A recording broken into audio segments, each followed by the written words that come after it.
என்னுடைய வாழ்க்கையில் பொலிட்டிக்கல் வாழ்க்கையில் அப்படிப்பட்ட 2 தலைவர்களை நான் சந்தித்து பழகி இருக்கிறேன்.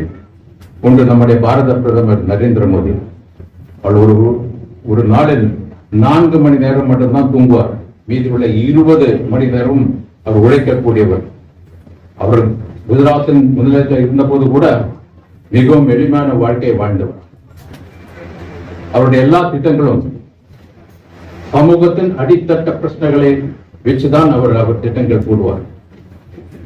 பிரதமர் மோடிக்கு பிறகு நாம் பார்த்த இன்னொரு மனிதர் நம்முடைய மக்கள் முதல்வர் என்ற சமயம் எளிமையான காமராஜரை போலவே உயரமாக நீண்ட கைவிட்ட கதர் சட்டை மாணவர்களின் கல்விக்காக அவர்களுடைய முன்னேற்றத்துக்காக அவர் கொண்ட திட்டங்கள், அதனால் மக்கள் அவர் மீது வைத்திருக்கும் அளவற்ற அன்பு, இவற்றை எல்லாம் பார்க்கும் போது காமராஜர் இப்படிதான் வாழ்ந்திருப்பாரோ என்று நினைக்க தோன்றுகிறது.